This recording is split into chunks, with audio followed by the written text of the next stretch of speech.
so last week we talked about this book.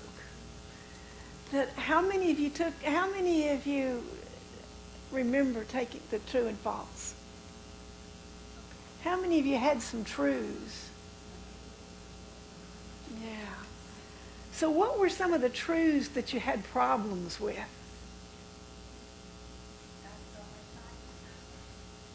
Well, I got to get a pencil just a second. Because this is going to determine what we talk about over weeks. Not today. I'm not soliciting for today. Well, I might. So God is on my side. What else?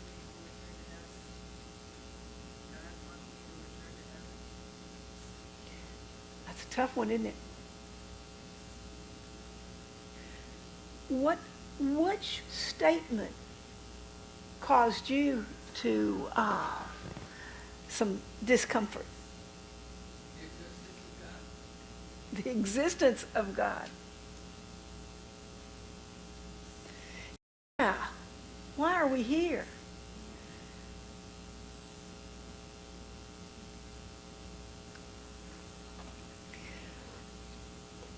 Well, I should have picked those pieces of paper up so I'd know.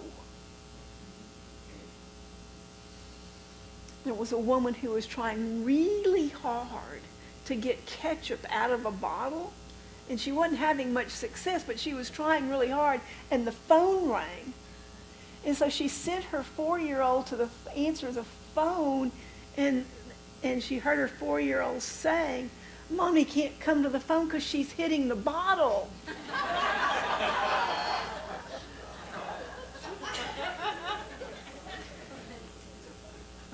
Children.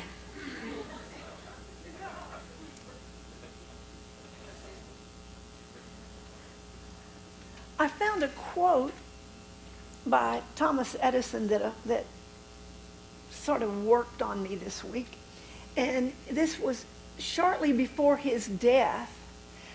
Somebody asked him to define electricity. And here's what he said. No one really knows what it is, only what it does. But it exists. Use it.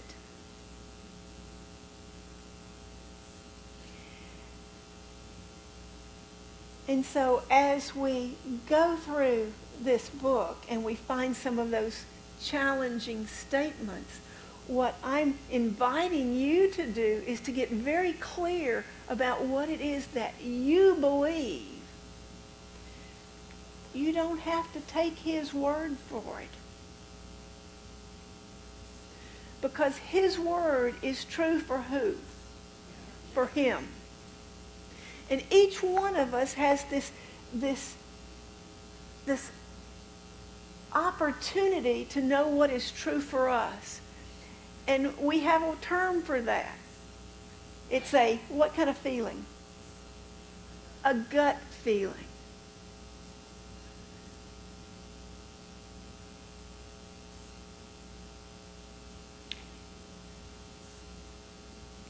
My mind just took a left turn.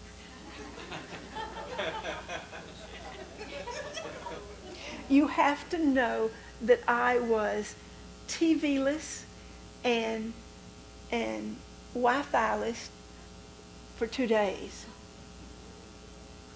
And so I ended up reading some things that I might not have read. Gut feeling.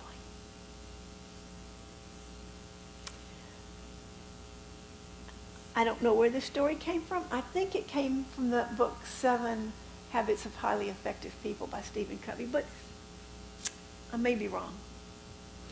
They asked the head of, I believe it was Sony, how he made so many good business decisions. And what business school he had gone to. And he said, I didn't do that. I didn't go to business school. But when I have a decision to make, I swallow it. And if it gives me indigestion, I don't do it. That just popped in my head when we were talking about gut feelings.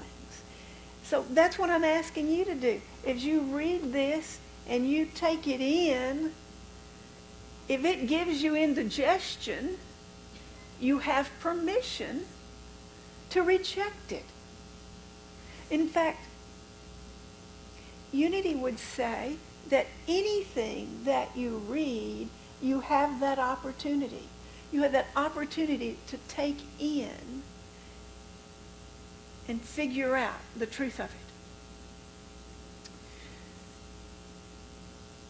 So the statement on here that I was going to talk about today is God has a plan for us. Now, frankly, I would love it if God had a plan for me. And even greater, I'd love it if God would tell me.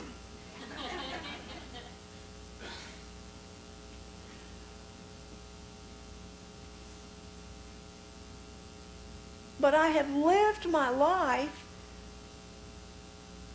having feelings and intuition, gut feelings, gut knowing of what it was for me to do next for most of my life. Now, there's been some times in my life when outside influences would tell me what I should do, what I should wear, what I should look like, what I should eat. And sometimes I let the advertisers dictate what I'm doing. Sometimes I've been swayed by my mom or by influential people in my life about what to do. But the things that have been truest for me and best for me did not come from outside. Become a minister did not come from outside. In fact, when that idea bubbled up inside, my mother's response is, and you're going to give up a good-paying job? And Gerald's response, and you know how much he supports me, but his response is, I don't know that I want to be the husband of a minister. So I didn't get any overwhelming pushes. It was an internal thing. But I have to tell you that inner voice, and I call it God, that affirmed that, would have affirmed me becoming a lawyer. It would have affirmed me becoming an author. It would have affirmed me, it affirmed me back when I became a CPA.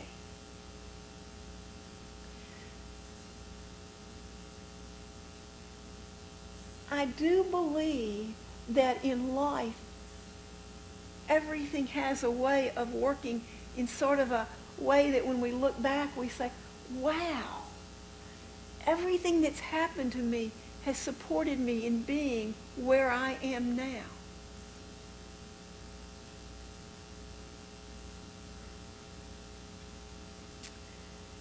And it's very easy to take that view and say, God ordained it that way. But I don't believe that that's the truth. I've wrestled with this one all week because, I sort of thought God had a plan for me. And so the way God had a plan for me that the book presents, and the way that God has a plan for you that our Unity teachings present, is that God imbues in us all of the powers, all of our 12 gifts. God imbues us, gives us, celebrates us, imagined us, expressed us. And here we are as expressions of God. We have been pressed out of godness to be godlets in this world. And because of that, we say that we're creative. We say that we, as children of God,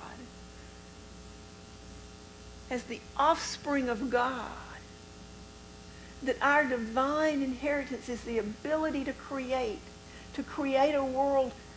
And remember when we had the vision to create a world that works for all? We get to choose that vision.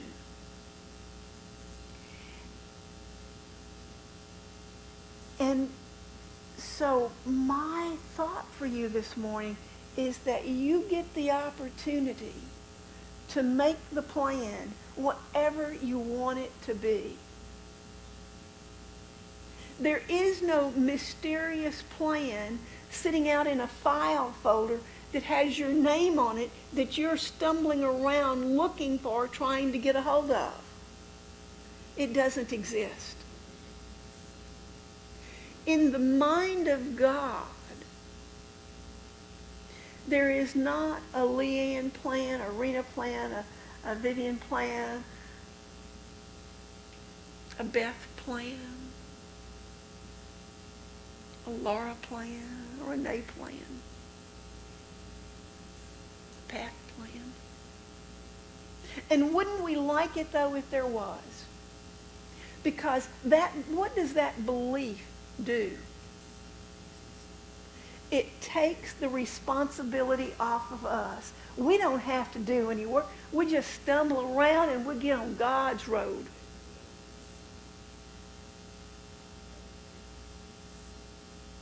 Kind of creepy, isn't it? Yeah. But we have the power. We have the ability. We have the ability to go inside and find out what is right for us. And so if underwater basket weaving is your passion, that is your passion, and it's okay.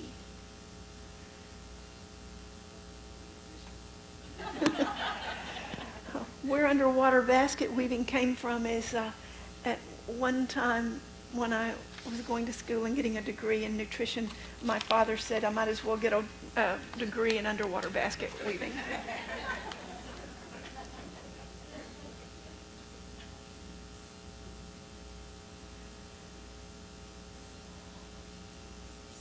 So I'm going to read some things from Deepak Chopra's book, The 7 Spiritual Laws of Success, talking about the law of karma. And somehow I'm going to weave that back into plan, maybe. Karma is both action and the consequence of that action. It is cause and effect simultaneously because every action generates a force of energy that returns to us in like kind. There is nothing unfamiliar about the law of karma. Everyone has heard the expression, what you sow is what you reap. Obviously, if we want to create happiness in our lives, we must learn to sow the seeds of happiness. Therefore, karma implies the action of conscious choice making.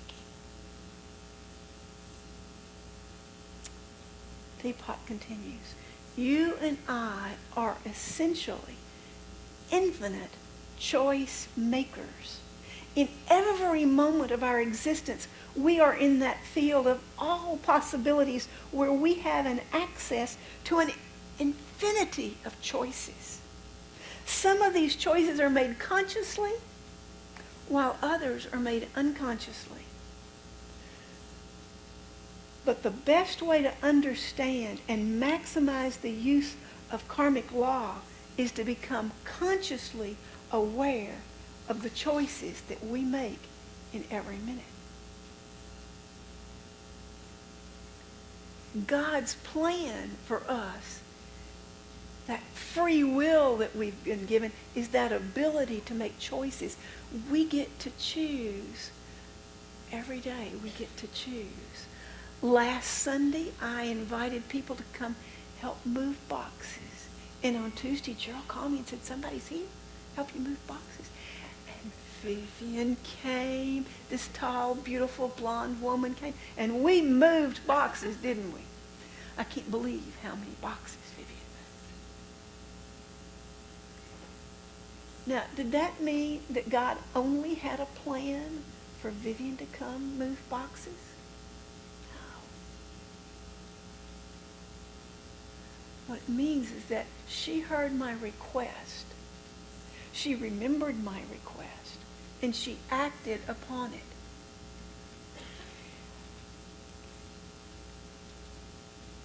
When I saw all the boxes that we'd gotten moved, I was just hoping that the karma would not be back pain, because we moved lots of boxes. I'm going to tell you a story about a guy named Jerry. Now, Jerry understands this law of conscious choice making. He's one of those people that's always in a good mood. Do you know some of those? He's a person that says that when you ask him, how are you doing? He'll say, great. And if I were any better, I'd be twins. His philosophy is that every day when he gets up, he has a choice. He can choose to be happy. He can choose to be grumpy. And no, we're not talking about the 7 dwarfs. Jerry feels like life always involves choices. And he says, when you cut away all the junk, every situation is a choice. You choose how you react to a situation. You choose how people will affect your mood. You choose whether to be in a good mood or a bad mood. Bottom line, it's your choice how you live life.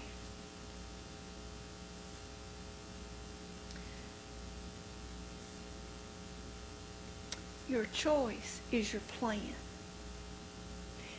Every little choice you make becomes your life plan. Take a deep breath.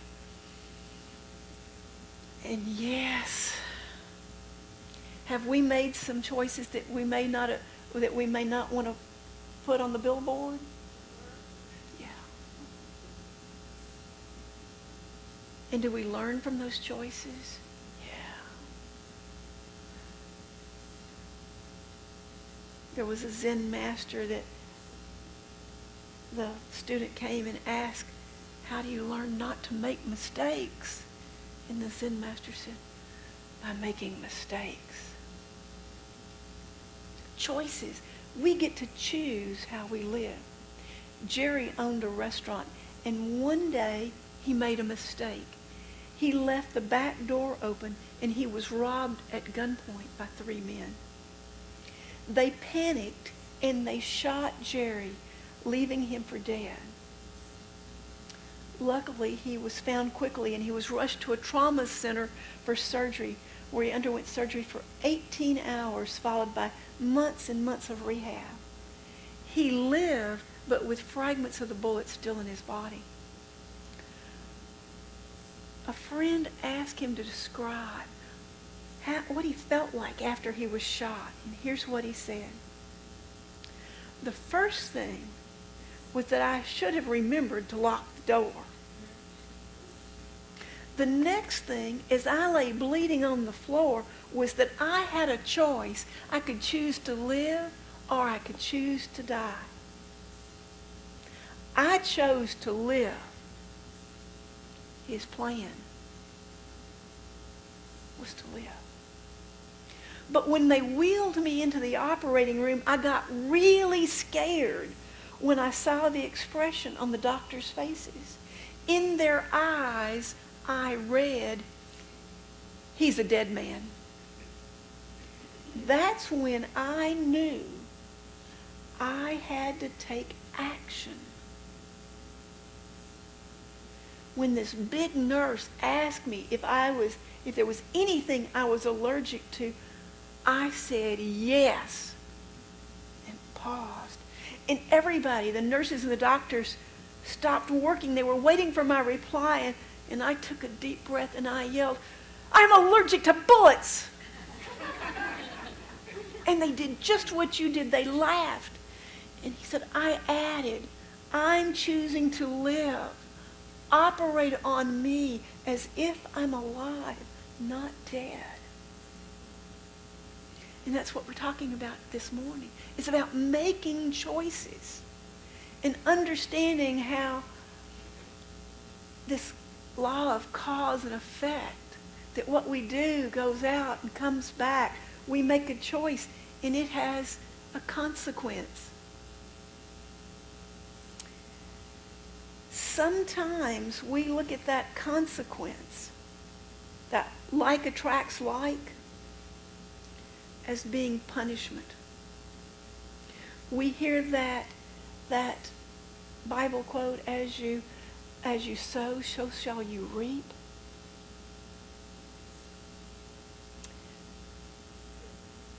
And how many of us have tried to sow one thing and reap another? Doesn't work. We think that karma, that stuff that comes back, is punishment. And it's not. In the Bible, it says we're not punished for our sins. We're punished by our sins. We make a choice, and the consequences are ours to live with. Oh, how horrible that is. Wouldn't it be easier to say, well, God has a plan, and I'm just living until God tells me what the plan is? Wouldn't that be easier? If you're sitting here and you say, I don't have any purpose in life, I don't know why I'm here, I don't know what I'm supposed to do, I'm waiting till God tells me. What I want to say is that God told you that you were loved. God told you that you are my child and you create. And you can do anything. And that is the promise. And the promise is that we get to make the plan.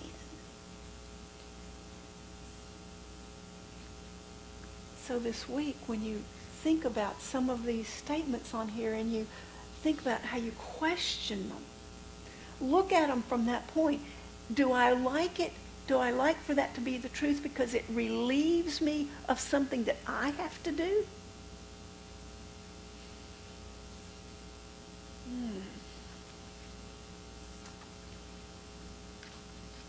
I remember dating someone one time who knew how to be a naughty person. And he said, well, it really doesn't matter. I go to confession every week. And my sins are forgiven. And even when I was an adolescent, I knew it. You didn't get off that scot-free.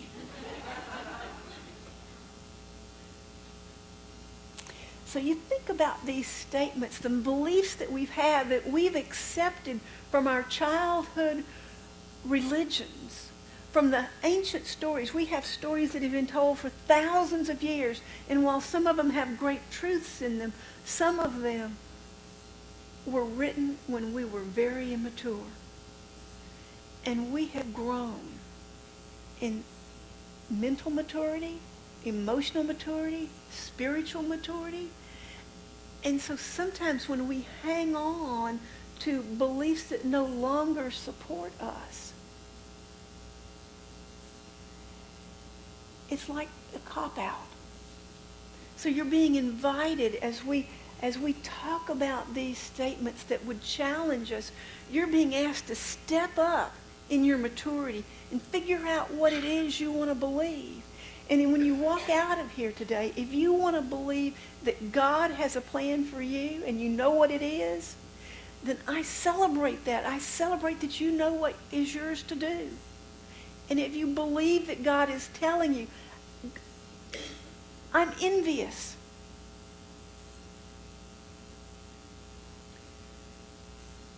But if you walk out of here and you say, yeah, I never did find that plan.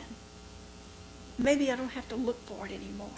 Maybe I get to make my own plan, and I get to succeed in my own right because it's what I determined to do. That's what I want for you. And we have a video to close our service.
this week I invite you to remember who you are, to be like Jerry, and remember that you have choices, that you get to make the plan. And whatever plan you make, let love be your guide. Thank you.